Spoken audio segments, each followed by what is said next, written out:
ஆண்டவரும் இரட்சகருமாக இயேசு கிறிஸ்துவின் நாமத்தினால உங்கள் யாவருக்கும் வாழ்த்துதலை நான் தெரிவிக்கிறேன். ஆமென், ஆமென், அல்லேலூயா. இந்த நாளிலும் எத்தனை பேர் தேவனுடைய உண்மையான அந்த கிருபையை நீங்க பெற்றிருக்கிறீங்க? ஆமென், ஆமென், அல்லேலூயா. நம்ம வாழ்கிற இந்த வாழ்க்கையை, அதாவது ரட்சிக்கப்படாத நிலையிலும் வாழ்கிற இந்த வாழ்க்கையை இந்த உலகத்தில் இருக்கிற மனிதர்களுக்கு சொல்றேன், ரட்சிக்கப்படாத இருந்து நிலையில வாழ்கின்ற வாழ்க்கையை கிருபையின் வாழ்க்கையை தான் வாழ்ந்துட்டு இருக்கு. ஏன்னா அவங்களுடைய ஜென்ம சுபாவத்தை அவர்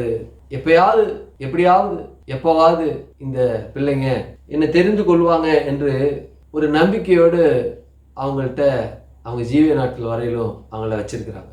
அதே ஒரு கிருபை தான். அடுத்தது இந்த கிருபை யார் ரட்சிக்கப்பட்டாங்களோ அவங்களுக்குள்ள அதிகமாக பலன் செய்து அவங்களை பாதுகாக்கிறது. கரெக்டா தலையில சொல்லுங்க. ஆமென். எல்லா நோய்களிலிருந்தும் அவர்களை பாதுகாக்கிறது. ஆமென். இது கிறிஸ்தவர்களுக்குள்ள இது போதிக்கப்பட வேண்டும். ஆண்டவருடைய இரத்தத்தினால கழுவப்பட்ட எனக்குள்ள வியாதி இருக்காது இல்லை என்கிற நிலையில அவங்க என்ன செய்யப்பட வேண்டும் என்றால் போதிக்கப்பட்டிருக்க வேண்டும். பல காலங்களாக, இன்னும் சொல்ல போனா பல மில்லேனியமாக, ஆயிரம் வருஷமாக, ஆயிரம்னா ஆண்டவராக இயேசு கிறிஸ்து கல்வாரி சிலுவையில் சிந்தி 2025, அதாவது 2025 ஆண்டுகளாக முதல் நூற்றாண்டு வரைக்கும் அவருடைய இரத்தத்தினால கழுவப்பட்டவர்களுக்குள்ள வியாதி இல்லை என்று போதிக்கப்பட்டது. அதுக்கப்புறம் வியாதி அதை பத்தி பேசப்படல. 7ஆம் நூற்றாண்டுக்கு அப்புறம் தேவன் தான் வியாதியை கொடுக்கிறாரு அப்படின்னு பேசியிருக்கிறாங்க. அப்போ 18ஆம் நூற்றாண்டு கடைசியில 19ஆம் நூற்றாண்டு ஆரம்பத்துல தான் தேவன் வியாதிக்கு காரணர் அல்ல, அவர் சுகத்தின் தேவன் என்று சொல்லி பிரசங்கித்தாங்க. அப்படி பிரசங்கித்தவர்களை அந்த நாள்ல இருந்த ஆவிக்குரிய, இன்னும் சொல்ல போனா பெந்தெகோஸ்தே அனுபவம் உள்ள அந்த சபைகள்லாம் அவர்களை பற்றி என்ன பேசியது என்றால் அவர்கள் எல்லாம் பிசாசுடைய தூதர்கள், துருபதேசக்காரர்கள் என்று பேசுறது. யார பேசினது? இயேசுடைய இரத்தத்தினால கழுவப்பட்ட அந்த ஜனங்களுக்குள்ள அவங்க தேவன் வியாதியை நீக்குகிறவர், சுகத்தின் தேவன் என்று பேசுகிறோம்ல. அந்த நாள்ல இருந்த ஆவிக்குரிய சபையும் போதகர்களும் இவங்கெல்லாம் பிசாசின் தூதர்கள் என்றும் துருபதேசக்காரர்கள் என்று பேசுறாங்க. இன்னைக்கு பேச முடியுமா? இல்ல. ஆனா உபதேசங்கள் மாறி இருக்கு.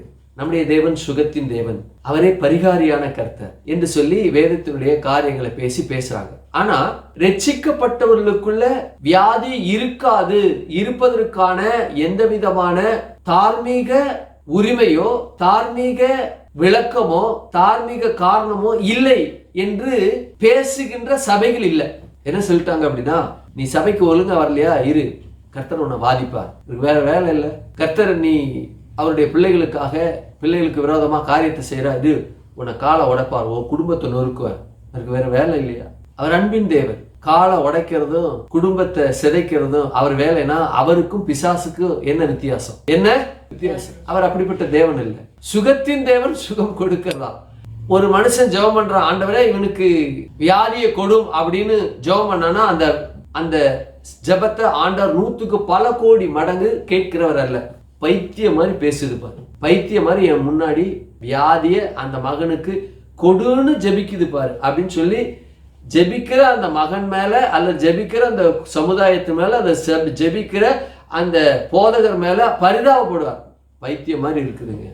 என்னை யாருன்னு புரிஞ்சுக்கிறதுக்கு அவங்களுக்கு என்ன கிடையாது, மனநிலைமை இல்லை என்று சொல்லி அவர் பேசுகிறவரா இருக்கிறார், நினைக்கிறவரா இருக்கிறார். அப்போ இந்த நாள்ல இருக்கக்கூடிய உபதேசம் என்னவென்றால், ரட்சிக்கப்பட்டவர்களுக்குள்ள வியாதி, நோய், பலவீனம் இருக்க முடியாது என்கிற நிலையில நம்முடைய போதனைகளும் அல்லது இந்த கிருபையின் உபதேசத்தினுடைய அடிப்படை உபதேசமே, ரட்சிக்கப்பட்டவர்களுக்குள்ள என்ன இருக்காது, வியாதி இருக்காது.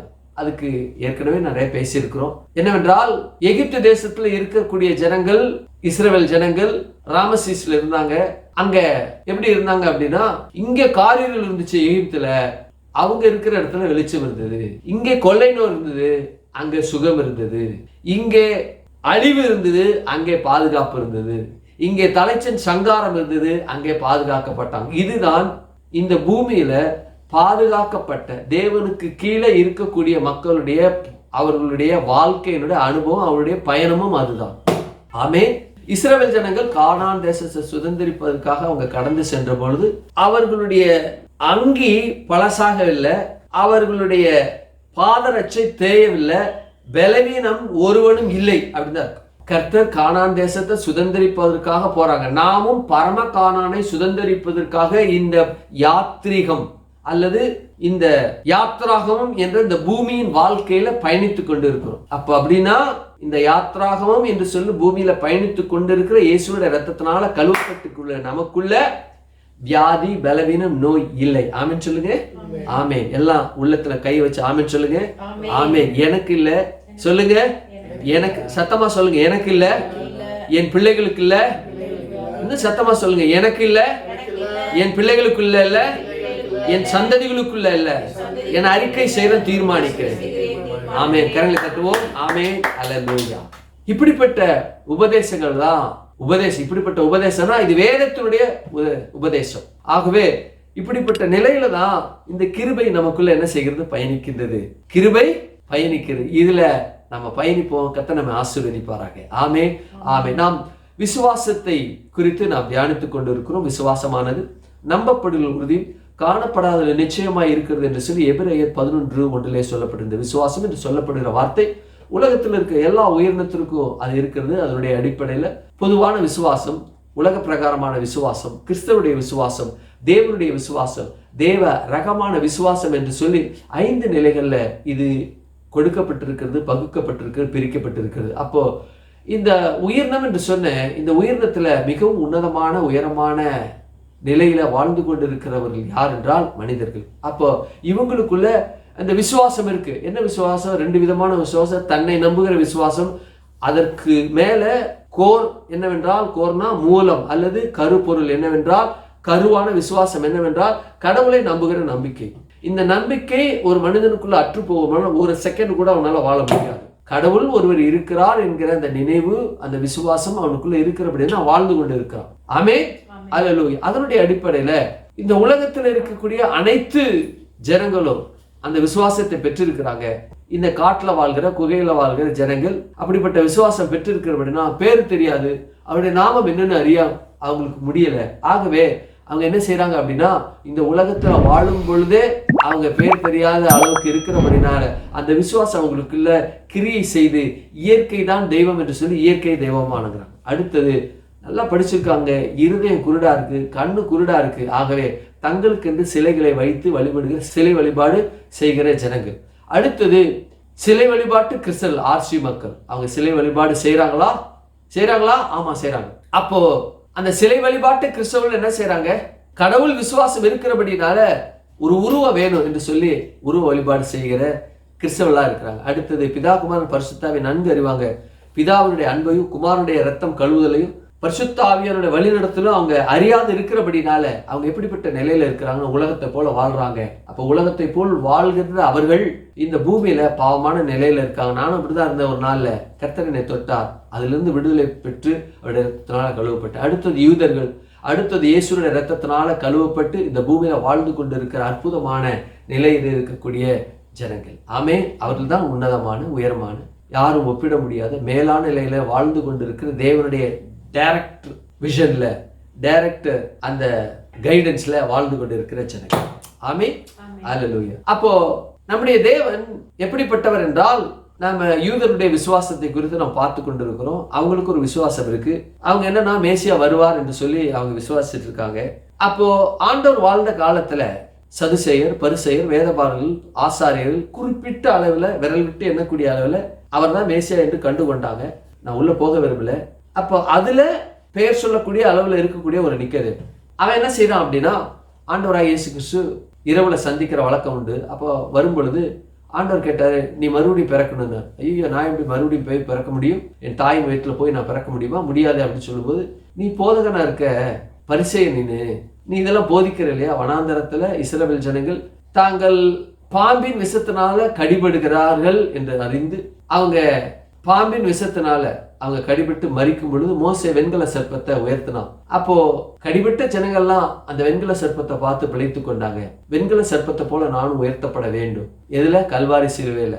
அப்போ உலகத்துல இருக்கிற எல்லா ஜனங்களும், அதாவது நீயும், உன்னுடைய மூதாதையர்களும், உன்னுடைய ஜனங்களும், உன்னுடைய சந்ததியும், உன்னுடைய சந்ததியில வரப்போகிறவர்களும் பாவத்தினுடைய அந்த பாம்பு தீண்டி விஷம் ஏறி இருக்கிறபடிலாம் செத்துக்கொண்டு இருக்கீங்க. என்னை நோக்கி பாருங்க, எப்படி நான் வணங்கி வந்த தெய்வங்கள் என்னை கைவிட்டுருச்சு. நான் சமுதாயத்துடைய ஒழுக்க நீர்களை சரிவர கடைபிடித்தும் அது என்னை மீட்க முடியாமல் இருந்தது. இயேசுவே, உடைய இரத்தத்தினால என்னை கழுவுங்க. இது ஒன்றுதான் மீட்பிற்கான நீர் வைத்திருக்கக்கூடிய மிக உன்னதமான ஒரு வழியாக இருக்குது. அது மூலமாக என்னை கழுவுங்க, உடைய இரத்தத்தினால என்னை கழுவுங்க அப்படின்னு சொல்லி கேட்கும்போது அப்போ கழுவப்பட வேண்டும். அப்போ தான் ஆண்டவர் சொன்னார், அருமையான ஒரு வார்த்தையை பேசினார். தேவன் தம்முடைய ஒரே பேரான குமாரனை விசுவாசிக்கிறவனும் அவன் கெட்டு போகாமல் நித்திய ஜீவனை அடையும்படிக்கு இயேசுவை தந்தள்ளி அவரை தந்தறி உளவாய் உலகத்தில் அன்பு கூர்ந்தார். அன்பு கூர்ந்தார் என்று சொல்லப்படுகிற வார்த்தை எப்ப அன்பு கூர்ந்தார்? உலக தோற்றத்துக்கு முன்பாக அன்பு கூர்ந்தார். ஆகையினால்தான் ஆதாம் ஏவாள் பாவம் செய்த பொழுது அவளை மன்னித்தார். அப்போ மன்னித்து ஒரு வார்த்தையை பேச, உனக்கும் ஸ்ரீக்கும் உன்னத்துக்கும் அவளுக்கும் பகை உண்டாக்குவேன். அப்போ உனக்கும் ஸ்ரீக்கும் உன்னத்துக்கும் அவளுக்கும் பகை உண்டாக்கணும். ஆபிரகாமுடைய வித்து வேணும். ஆகையினால நோவாவுடைய குடும்பத்தின் மேல தேவன் கண்ணோக்கி அந்த குடும்பத்தின் மேல் கிருபை வைத்து அந்த குடும்பத்தை பாதுகாத்தார். எத்தனை பேர் பாதுகாக்கப்பட்டாங்க? எத்தனை பேர்? நோவாவுடைய குடும்பத்துல எத்தனை பேர் இருந்தாங்க? 8 பேர் இருந்தாங்க. எத்தனை பேரு? 8 பேர் இருந்தாங்க. அந்த 8 பேர் பாதுகாக்கப்பட்டாங்க. அப்போ பாதுகாக்கப்பட்ட அவர்கள் அவங்களுக்குள்ள குடும்பம் பாதுகாக்கப்படுகிறது இல்ல, ஆதாமுடைய வித்து பாதுகாக்கப்பட்டுச்சு. என்ன செய்து? வித்து பாதுகாக்கப்பட்டு. ஏன்னா உனக்கும் ஸ்திரீக்கும் உன்னத்துக்கும் அவளுக்கும் பகை உண்டாக்கும் என்று சொல்லப்படுகிற அந்த வித்து உங்களுக்குள்ள இருக்கிறனால அவங்க அந்த வித்தை பாதுகாக்கணும். நோவாவின் குடும்பத்தையும் பார்க்கும்போது ஆதாமுடைய வித்தை பார்த்தாரு. அந்த ஆதாமுடைய வித்து பாரு, இந்த வித்தை நான் பாதுகாக்க, இவ்வளவு பாவத்தின் வித்து பாதுகாக்க வேண்டிய சூழ்நிலை என்ன பண்ணி தொலைக்கிறது, ஏறுங்க இந்த வேலையில் அப்படின்னு சொல்லி 8 பேரை என்ன செய்தாங்க, உள்ள விட்டு அடைச்சிட்டாரு கதை. அப்போ சேம் காம் யாப்பேத்து அவங்களுடைய பிள்ளைகள். சேமுடைய வம்சத்துல ஆபிரகாம் வந்தான். ஆபிரகாம் குடும்பத்துல, ஈசாக்குடைய குடும்பத்துல, யாக்கோவுடைய குடும்பத்துல தேவனுடைய அந்த பரிபூர்ண அன்பு பயணித்தது. அப்போ யாக்கோபுடைய குடும்பத்துல பயணிக்கும் பொழுது அந்த யாக்கோபின் குடும்பத்துக்குள்ளதான் இயேசு வரப்போகிறார். அந்த குடும்பத்துல தான் தாவீது வரப்போகிறார். அந்த தாவீது சந்ததி தான் இயேசு வரப்போகிறார். அப்போ அந்த வித்து பாதுகாக்கப்பட வேண்டும் என்றால் அந்த குடும்பத்துல ஒரு இரட்சகனை எழுப்புறார். அந்த இரட்சகன் யாரு? மோஸ். அந்த இரட்சகன் யாரு? யாக்கோபினுடைய குடும்பத்துல ஒரு இரட்சகனை எழுப்புறார். அந்த இரட்சகன் பேர் யாரு? யோசேப்பு. அந்த குடும்பத்துல உள்ள இரட்சகன் யாரு? யோசேப்பு. இந்த யோசேப்புடைய குடும்பம் எகிப்துல பழுகி பெருகி 6 லட்சம் புருஷெல்லாம் இருக்கிறாங்க. அத்தனை பேரையும் மீட்கணும். தேவன் அத்தனை பேரையும் மீட்கிறதுக்கு அவர் வல்லமை உள்ளவரா? நல்லா வல்லமை உள்ளவர். ஆகினால்தான் 6 லட்சம் புருஷனுக்கு மீட்பதற்காக 10 லட்சம் ஜனங்களை தேர்ந்தெடுக்கல, ஒரே ஒரு மனுஷனை வச்சு தேர்ந்தெடுத்தார். அந்த மனுஷன் பேர் என்னது? மோசே. அந்த மனுஷன் பேர் என்னது? மோசே. அந்த மோசையை வைத்து ஆண்டவர் மீட்க அவர் திட்டமானார். மோசே போய் சந்திக்கிறார். எப்படி சந்திக்கிறாரு? முச்சடியில, பேர்னிங் புஷ்ல போய் சந்திக்கிறார். அவர் சந்திக்கும் போது மோசே மோசே நீ வா அப்படிங்கிறார். ஐயா நான் வர மாட்டேன் அச்சா. ஏப்பா அதனுடைய உள்ள ஆழங்கள்லாம் நம்ம பார்த்துட்டோம் இல்லையா? உள்ள ஆழங்கள்லாம் பார்த்துட்டோம். என்னால எல்லாம் அதெல்லாம் பண்ண முடியாதுங்கிறார். ஏன்னா பேசவே முடியாது. திக்கு எனக்கு பரவாயில்ல, உன் வாயை வச்சு சும்மா இரு. உன் வாயா ஒருத்தன் இருப்பான், அவன் உன் சகோதரன், அவனை கூட்டுக்கோ. அவன் உன் வாயா இருந்து உனக்காக அவன் பேசுவான். நான் உள்ளதை அவனுக்கு டீ போடுவேன், அவன் உனக்காக பேசுவான், வா அப்படின்ற. சரி நான் வர்றேன், என் வாயை அவன்ட்டிங்க, டே வாய் வாடா அப்படின்னு சொல்லிட்டு வாயை கூப்பிட்டாச்சு. அங்கே போய் கேட்டால் என்னை நம்பணும்ல, உங்கள் பேர் என்னன்னு? அடாப்பா என் பேரை நீயே கேட்குறியா அப்படின்னு சொல்லிட்டு நான் இருக்கிறவராக இருக்கிறேன். என்னது உங்கள் பேர் என்னன்னா? நான் இதுவரைக்கும் கேள்விப்பட்டிருக்கேன், பெஞ்சமின் கேள்விப்பட்டிருக்கேன், யாக்கோபுன்னு கேள்விப்பட்டிருக்கேன், ஈசாக்குன்னு கேள்விப்பட்டிருக்கேன், நாப்தலின்னு கேள்விப்பட்டிருக்கேன், இன்னும் யோபுன்னு கேள்விப்பட்டிருக்கேன், நாகமான்னு கேள்விப்பட்டிருக்கேன். நாகமான் எப்படி இவன் கேள்விப்படுவான் அப்படின்னு நீங்க கேட்கலாம். பாத்தீங்க அப்படின்னா இஸ்ரவேல் புத்திரர்களுக்குள்ள இருக்கக்கூடிய அந்த கோத்திரத்துக்குள்ளே நாகமான்னு இருக்கிறான், யோபுன்னு இருக்கிறான், பிள்ளைங்க இருக்கிறாங்க. அதை உள்ள உங்களுக்கு ரெஃபரன்ஸ் நான் தரேன். அப்போ பாருங்க, அதெல்லாம் நான் கேள்விப்பட்டிருக்கேன். இருக்கிறேன்னு ஒரு பேர் இருக்கா? ஆமா இருக்கிறேன் அப்படின்னா அது என்னுடைய பேர். அது என்னுடைய இயற்கையினுடைய, என்னுடைய தன்மையினுடைய, என்னுடைய கேரக்டர் பேரே அதான்டா. தெரியாத உனக்கு? நான் இருக்கிறவராக இருக்கிறேன். ஏன்னா உலகத்தில் இருக்கிற எல்லா ஜனங்கள் வணங்குகிற அந்த தெய்வங்கள் இல்லை, நான் தான் இருக்கிறேன் அப்படிங்கிற. ஆமே அல்லேலூயா. அப்போ அந்த இருக்கிறேன் என்று சொல்லப்படுகிற அந்த பெயர்ல பல பரிமாணங்கள்ல அவருடைய பெயருடைய ஆழங்கள், அவருடைய பெயருடைய இந்த கருப்பொருள்கள், மகத்துவங்கள்லாம் இருக்கு. கடந்த வாரத்துல அந்த இருக்கிறவராக இருக்கிறேன் என்று சொல்லப்படுகிற அந்த வார்த்தைக்குள்ள ஒரு டைமென்ஷனை நாம பார்த்தோம். அது என்னன்னு சொல்ல முடியுமா? 500 ரூபாய் தரேன்.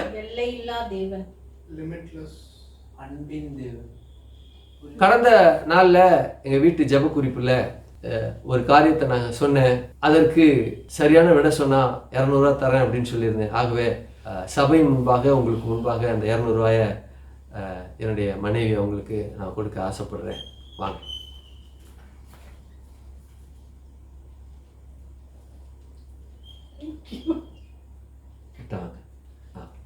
200 உங்க முன்னாடி நான் கொடுக்குறேன்.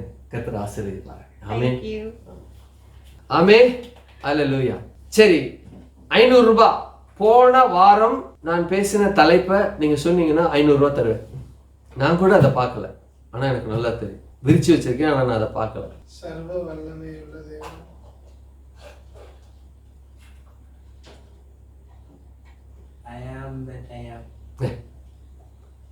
நான் இருக்கிறவராக சொல்லுங்க. மன்னிக்கிற தேவன், கிருபை தேவன். போன வாரம் பேசின செய்தியினுடைய இருக்கிறவராக இருக்கிறேன் என்று சொல்லப்படுகிற அந்த தலைப்பின் கீழே ஒரு டைமென்ஷனை பற்றி நாம் பேசியிருக்கிறோம். அது என்ன? அன்பு. ஒரு டைமென்ஷனை பற்றி பேசியிருக்கிறோம். அது என்ன? அது போன வாரத்துக்கு முந்தின வாரம் அதை முடிச்சிட்டேன். எல்லையில்லா தேவன் என்பதை போன வாரத்துக்கு முந்தின மெசேஜ் அதை முடிச்சிட்டேன். மகிமையின் தேவன். 30 செகண்ட் உங்களுக்காக. செவனையோர் தேவன். சொல்லு. சாயம் பூசுற தேவன். செம்மையான தேவன். செம்மையான தேவன் இல்ல. சர்வ வல்லமை உள்ள தேவன். சகோதர தேவன். சகாயத்தின் தேவன். சகாயத்தின் தேவன். 5 6 தேவன். நடத்துகிறவர். முடிஞ்சிச்சு. சரி, நான் சொல்லிடுறேன். No one can mould me and shape me என்கிற நிலையில என்ன செய்ய பேசணும் இல்லையா? நெருப்பு என்று சொல்லி, நெருப்புக்கு என்ன கிடையாது? வடிவம் கிடையாது. நீருக்கு வடிவம் கிடையாது, காற்றுக்கு வடிவம் கிடையாது என்ற ரீதியில பேசணும். அதை தொடர்ந்து இன்னும் ஆழமா அதுக்குள்ள இருந்து பேச போறோம். கரைகளுக்கு தலையில சொல்லுங்க. ஆமென். அல்லேலூயா. யாரும் சொல்லாதனால அந்த 500 ரூபாய் எனக்கு மாத்திரமே. ஆமென். அல்லேலூயா. நானும் பார்க்கல, அதனாலதான் சொல்றேன். பார்த்து இப்ப பார்க்கிறேன். Yes, no one can change me or mould me என்ற ரீதியில என்ன செய்திருக்கோம்? பேசியிருக்கிறோம். அப்போ இந்த நாளில் தேவன் நம்மோடு பேசுகிற அந்த வார்த்தை என்னவென்றால், நான் இருக்கிறவராக இருக்கிறேன் என்ற நிலையில என்னை யாரும் என்ன செய்ய முடியாது? வடிவமைக்க முடியாது, அல்லது அச்சில் வார்க்க முடியாது என்ற ரீதியில பேசணும். ஏன் இதை பேசணும்? தேவன் இந்த இருக்கிறவராக இருக்கிறேன் என்ற காரியத்துல ஏன் பேசணும் அப்படின்னா, நம்முடைய தேவன் எல்லையில்லாத தேவன் என்று சொல்லியிருப்போம். எல்லையில்லாத தேவன் என்று நாம் தியானித்திருப்போம். அப்ப எல்லையில்லாத தேவனை ஒரு எல்லைக்குள்ள அடக்குகிற காரியமே ஷேப் அப்படிங்கிறாங்க. ஒரு விஷயத்தை வடிவத்துக்குள்ள கொண்டு வந்து விட்டோம் என்றால் அந்த விஷயமானது எல்லைக்குள் அடங்கி விட்டதாக அது கருதப்படுகிறது. மறுபடியும் சொல்றேன், ஒரு பொருளை அல்லது ஒரு விஷயத்தை எல்லைக்குள் கொண்டு வந்து விட்டோம் என்றால் அந்த எல்லைக்குள் கொண்டு வந்தோம் அல்லது கொண்டு வரப்பட்ட பொருள் அந்த எல்லைக்குள் அடங்கி விட்டது என்று என்ன செய்யப்படுகிறது? பேசப்படுது, கணிக்கப்படுகிறது. ஆகையினாலதான் நம்முடைய தேவனை யாருமே வடிக்க முடிவது இல்லை, வடிக்க கூடாது என்ற ரீதியில பேசப்பட்டிருக்கிறது. நீங்க யாத்ராமத்தின் புத்தகம் 20ஆம் அதிகாரம் நீங்க 1-2 வாசிங்களே. யாத்ராமத்தின் புத்தகம் 20ஆம் அதிகாரம் 1-2-3 வாசிங்க.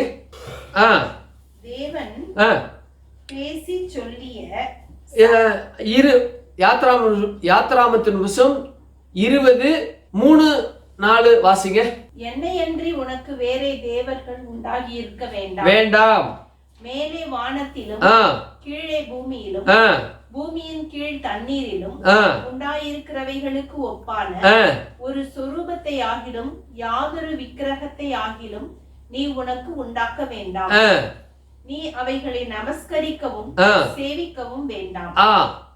உன் தேவனாகிய கர்த்தராயிருக்கிற நான் எரிச்சலுள்ள தேவனாயிருந்து என்னை பகைக்கிறவர்களை குறித்து பிதாக்களுடைய அக்கிரமத்தை பிள்ளைகளிடத்தில் 3ஆம் 4ஆம் தலைமுறை மட்டும் விசாரிக்கிறவராய் இருக்கிறேன். என்ன கவனிங்க. அடுத்தது 23 வாசிங்க. அதே அதிகாரம் 23. நீங்கள் எனக்கு ஒப்பாக வெள்ளியினாலே தெய்வங்களையும் பொன்னினாலே தெய்வங்களையும் உங்களுக்கு உண்டாக்கவே வேண்டாம். போதும். இங்க சொல்லப்பட்டிருக்கிறது என்ன என்று உங்களுக்கு வேற தேவன் இருக்க வேண்டாம் அப்படின்னா, இந்த உலகத்துல அநேக தெய்வங்கள் இருக்கு, ஆகையினால அதெல்லாம் இருக்க கூடாதுன்னு சொல்லிட்டு வானத்துல பூமியில தண்ணீர்ல தண்ணீரின் கீழே யாதொரு சொரூபத்தையாலும் விக்கிரகத்துல உண்டாக்கிட்டீங்க அப்படின்னா அந்த சொரூபங்களுக்குள்ள அந்த விக்கிரகங்களுக்குள்ள அவர் அடங்கி விடுகிறார். நம்முடைய தேவனை எந்த விதமான வெசல்லையும் எந்த விதமான பொருட்களுக்குள்ளையும் அடக்கி விட முடியாது, அடக்கி விட கூடாது. என்ன பாஸ்டர் இப்படி பேசுறீங்க? கடவுள்னு இருக்க அப்படின்னா நம்ம பார்க்க முடியாது, இருக்க முடியாது. ஆனா பார்த்தவங்க இப்படிதான் இருப்பாரு, அப்படிதான் இருப்பாரு அப்படின்னு சொன்னா இப்படிதான் இருக்கிறாரு, அப்படிதான் இருக்கிறாருன்னு அவரை போல இருக்கக்கூடிய அந்த சொல்லப்பட்ட அந்த காரியத்தை மனுஷன் இப்படிதான் இருக்கிறாருன்னு ஒரு வரைந்த ஓவியத்தை அல்லது அந்த ஓவியத்தை பார்த்து வடித்த ஒரு சிலைய வணங்குறது தப்பு இல்லையே அப்படின்னா, ஆண்டவர் மனிதனுடைய கையினால் செய்யப்பட்ட அந்த காரியத்துக்குள்ள அவர் வாழ்கிறவர் அல்ல. அப்போ நம்முடைய தேவன் எப்படிப்பட்டவர்னா, இந்த பூமியில இருக்கக்கூடிய அனைத்து கடவுள்களுக்கும் மேலான கடவுள். கடவுள்னு சொல்லி கும்பிடுகிற அவங்க வணங்குறாங்க, அறியாமையினால அவங்க வணங்குறாங்க. அதை தேவன் என்ன செய்கிறார்? அவர்களை மன்னிக்கிறார். தெரியாம அவங்க பண்ணிட்டு இருக்காங்க, தெரிஞ்சா என்ன செய்ய மாட்டாங்க? 100% அந்த தாங்கள் உண்டாக்கின கடவுளை கும்பிட மாட்டாங்க. அறிந்தார்களே ஆனால் அந்த வணக்கத்திலிருந்து விடுபட்டு நம்முடைய தேவன் என்ன செய்வாங்க? மெய் தேவனா, ஒன்றான தேவனாகிய மெய் தேவனை அவங்க என்ன செய்வாங்க? நாம எப்படி உருவமில்லாத வழிபடுகிறோமோ அது போல வழிபட்டு அவர்களுக்குள்ள வாழ விரும்புகிறோம்.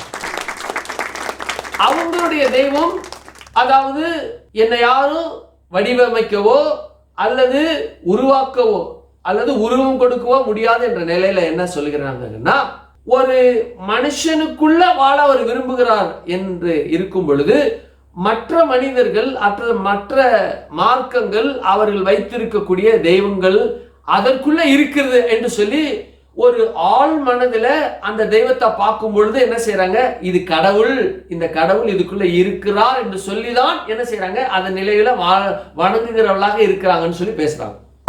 மறுபடியும் சொல்றேன், தேவனை அறியாது இருக்கக்கூடிய அல்லது தேவனை வணங்காது இருக்கக்கூடிய மார்க்கங்கள் இந்த உலகத்துல எத்தனை இருந்தாலும் அந்த மார்க்கங்களுக்குள்ள இருக்கக்கூடிய கடவுள்களை அவங்க வடிவமைத்து வணங்குறாங்க. அது தெரியாம வணங்குகிறாங்க. அப்ப தெரியாம வணங்குகிற அவங்களுக்குள்ள அந்த வணக்கத்துக்குள்ள என்ன இருக்குன்னா, அந்த கடவுளை ஒரு பட வடிவிலையோ அல்லது உருவ வடிவிலையோ அவர்கள் பார்க்கும் பொழுது பட வடிவில இருக்கக்கூடிய தன் தெய்வத்தை அந்த பட வடிவில் இருக்கக்கூடிய அந்த தெய்வத்தை அந்த பட வடிவத்துக்குள்ள பார்க்குறாங்க என்றும், இந்த உருவ வழிபாடு செய்கின்ற அந்த மனிதர்கள் அந்த உருவ வழிபாட்டுக்கு முன்பாக நிற்கும் பொழுது அந்த உருவத்துக்குள்ள அந்த கடவுள் வாழ்கின்றார் என்று நம்புகிறதுனால தான் அங்க வர்றாங்க அப்படிங்கிறாங்க.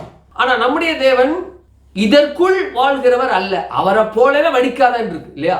யாத்ராமத்து புத்தகம் இதே 20:23 நீங்கள் எனக்கு ஒப்பாக வெள்ளியினாலே தெய்வங்களையும் பொன்னினாலே தெய்வங்களையும் உங்களுக்கு உண்டாக்கவே வேண்டாம் அப்படிங்கிறார்.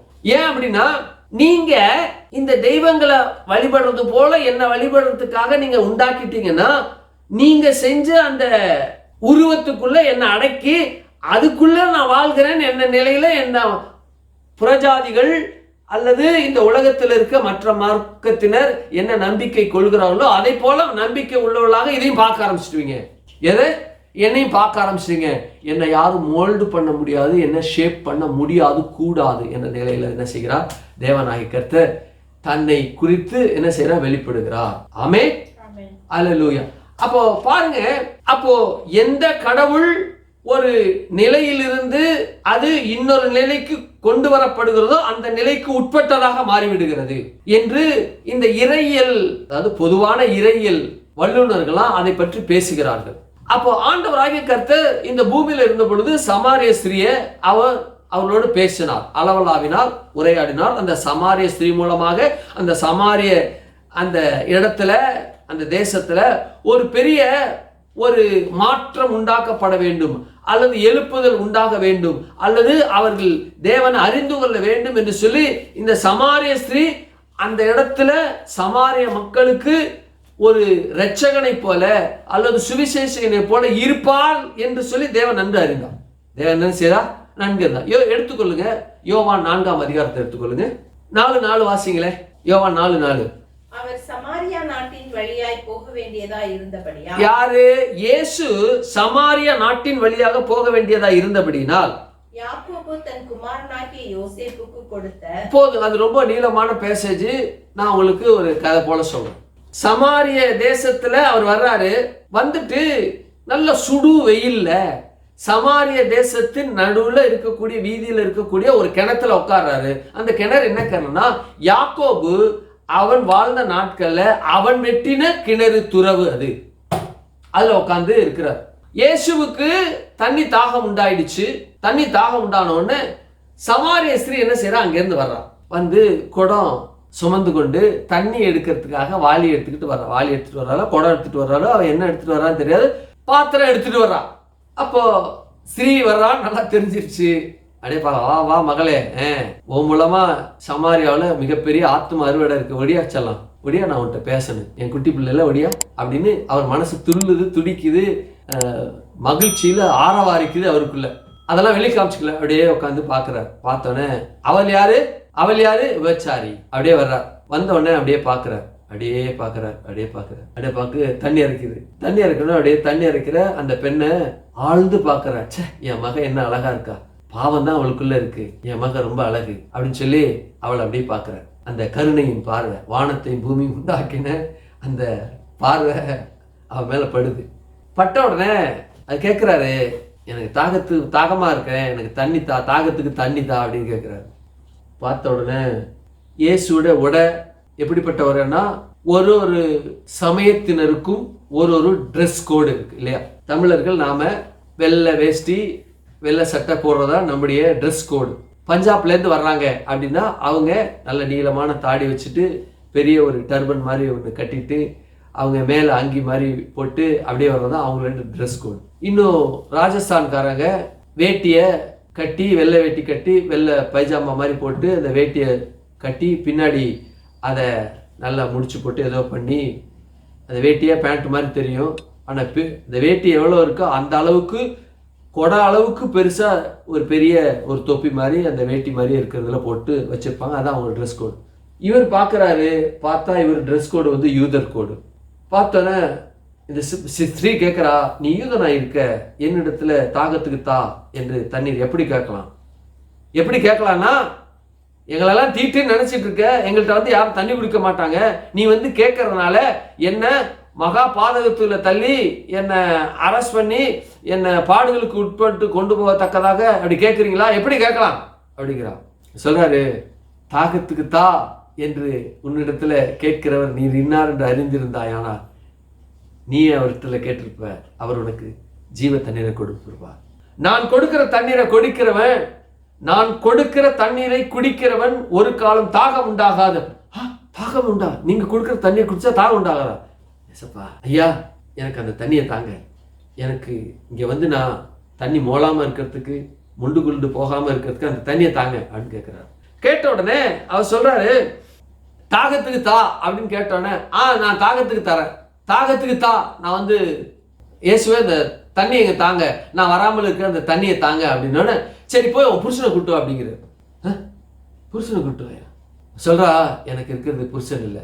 சரியா சொன்ன, உனக்கு புருஷன் இருக்கு. ஏற்கனவே உனக்கு எத்தனை இருந்தாங்க? ஏற்கனவே உனக்கு 5 புருஷன், இப்ப இருக்கிறது 6வது புருஷன். இந்த புருஷன் கிடையாது அப்படின்னா, என்னுடைய வாழ்க்கையினுடைய ரகசியங்கள் அத்தனையும் அறிஞ்சிருக்காரு, நீ தீர்க்கதரிசி அப்படிங்கிறார்.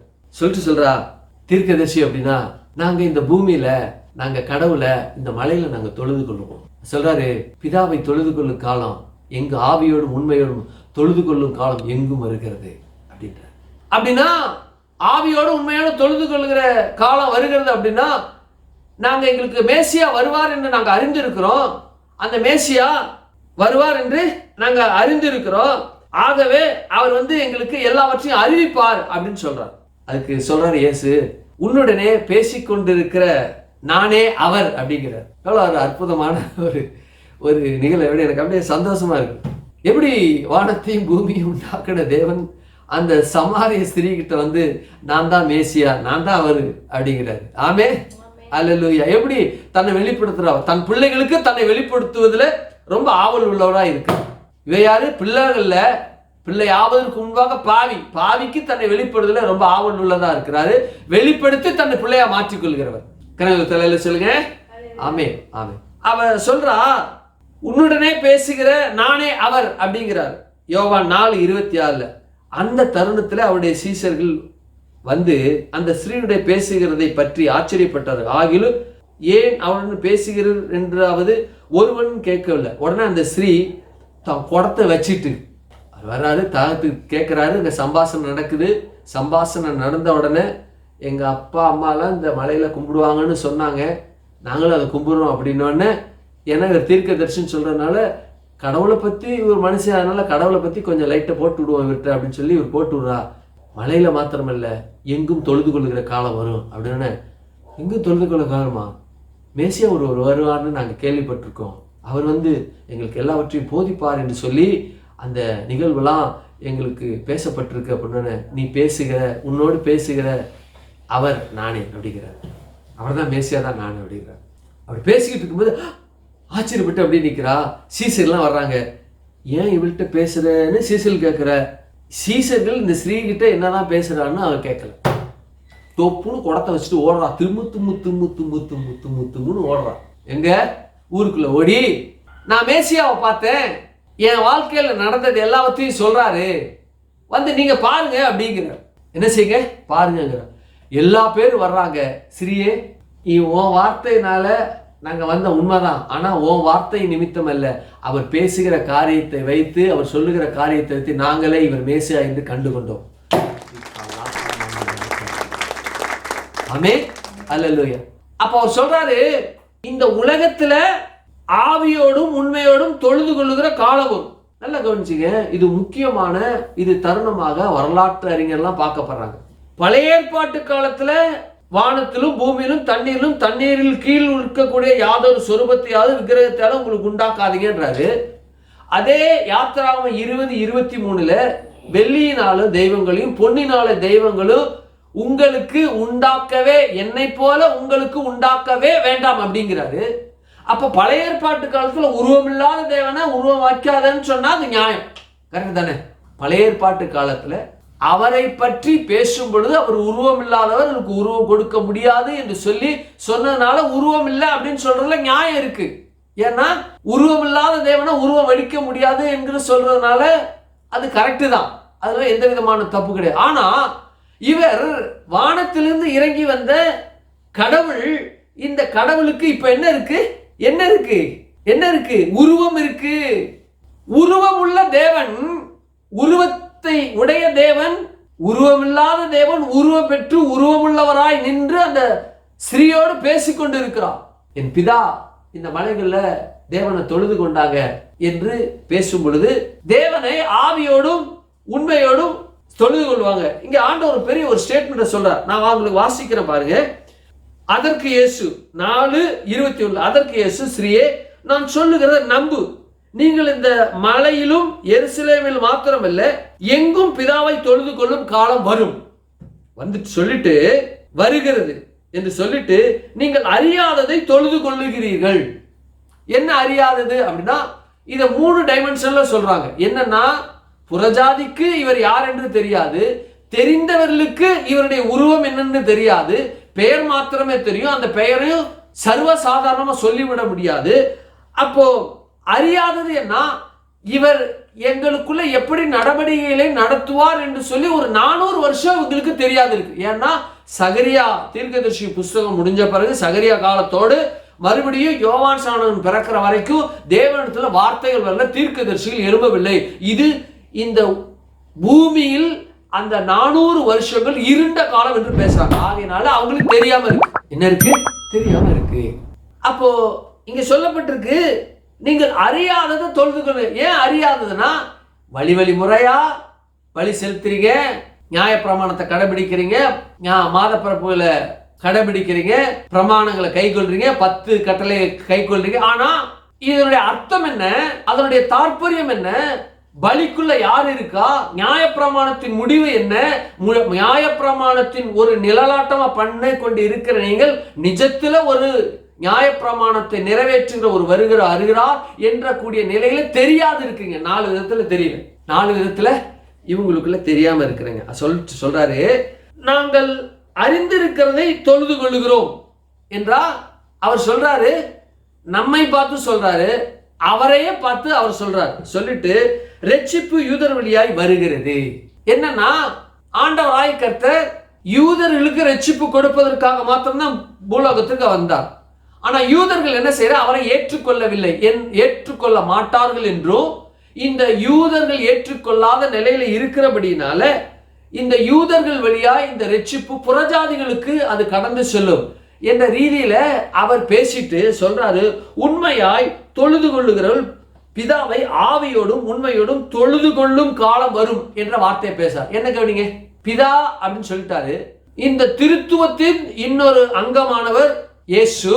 இயேசுவையும் தொழுது கொள்ளணும், பரிசுத்த ஆவியும் தொழுது கொள்ளணும், பிதாவையும் தொழுது கொள்ளணும். அப்படின்னா இந்த குமாரனை தொழுது கொள்ளுவதன் நிமித்தமாகவும் பிதாவையும் பரிசுத்த ஆவியையும், பரிசுத்த ஆவியை தொழுது கொள்ளுவதன் நிமித்தமாக குமாரனையும் பிதாவையும் தொழுது கொள்ளவும், பிதாவை தொழுது கொள்ளுகிற அதே நேரத்தில் குமாரனையும் பரிசுத்த ஆவியும் தொழுது கொள்ளுகிற அந்த 3 டைமென்ஷன், அந்த திருத்துவம் அவருக்குள்ள இருக்கிறதுனால இவர் சொல்றாரு, அப்ப என்ன கூட நீங்க தொழுது கொள்ள முடியும், எனக்கு உருவம் இருக்கு, அப்போ ஆவியோடும் உண்மையோடும் தொழுது கொள்ளும் காலம் வரும் என்கிற இந்த நிலையை பார்த்து இந்த நிலையிலும் என்ன செய்யக்கூடாது, உருவம் அமைக்க கூடாது என்பது நிமித்தமாக தான் பேசுகிறேன்.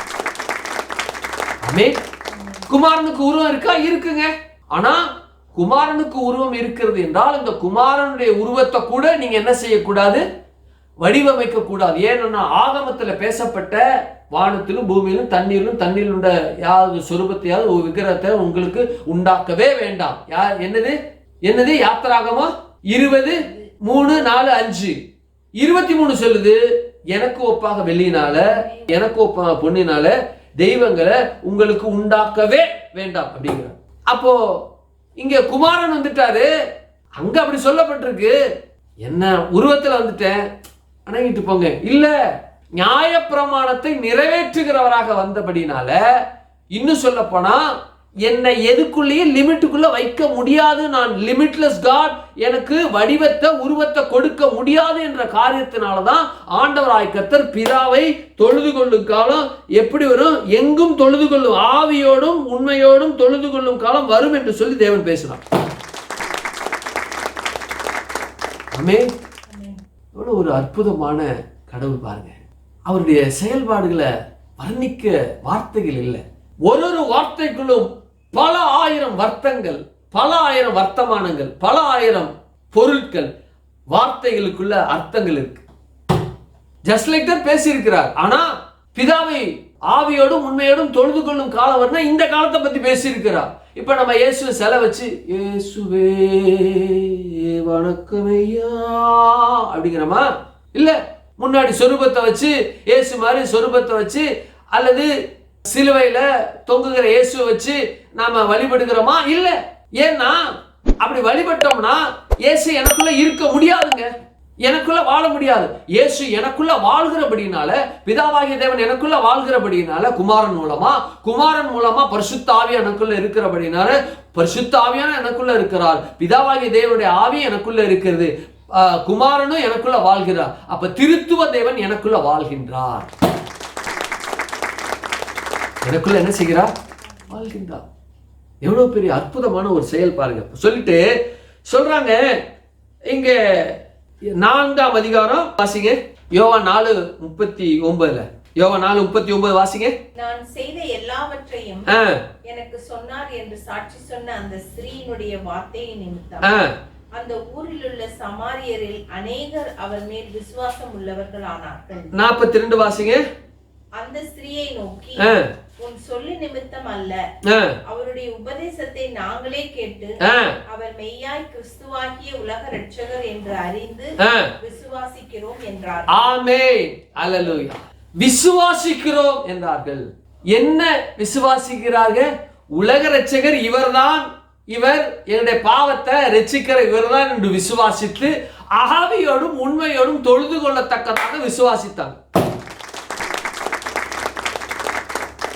ஆமென். ஆமென். இதுதாங்க no one can shape me or mold me. வடிவமைக்க முடியாத தேவன், ஆவியோடும் உண்மையோடும். அந்த ஆவி என்று சொல்லப்படும் பொழுது ஆவிக்கு என்ன கிடையாது, எல்லை இல்லை. அதான் உங்களுக்கு விளக்குற பாருங்க.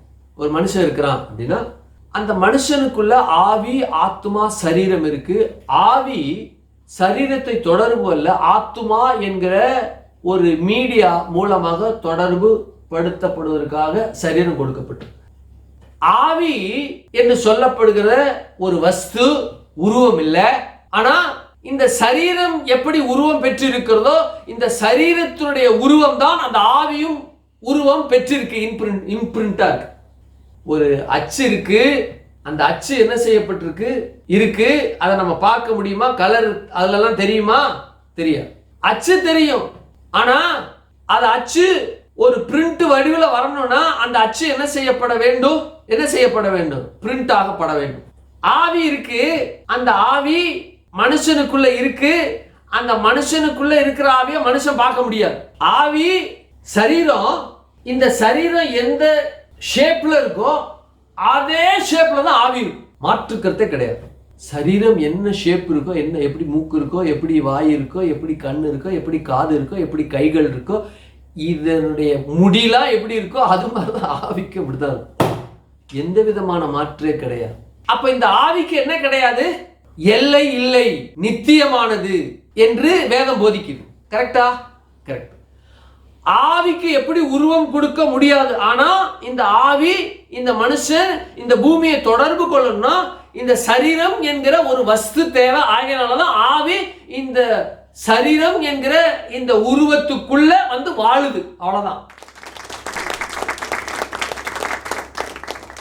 மனுஷனுடைய ஆவி நித்தியமானது, அது எல்லையற்றது. சரீரம் இந்த பூமிக்குரியது. இந்த பூமிக்கு எல்லை இருப்பது போல இந்த சரீரத்திற்கும் என்ன இருக்கிறது? எல்லை இருக்கிறது. என்னால் எவ்வளோ கிலோமீட்டர் வேகம் ஓட முடியும்னா 35-40 கிலோமீட்டர் வேகம் என்னால் ஓட முடியும். நீங்கள் இருக்கிறீங்க, நல்ல வாலிப பிள்ளையா இருக்கிறீங்க, 60 கூட ஓட முடியும், 50 கூட ஓட முடியும் என்று நான் விசுவாசிக்கிறேன். ஒவ்வொருத்தருக்கும் என்ன இருக்கு? வேகம் இருக்கு. அது அவர்களுடைய லிமிட், வேகத்தினுடைய லிமிட், வேகத்தினுடைய லிமிட். சரியா?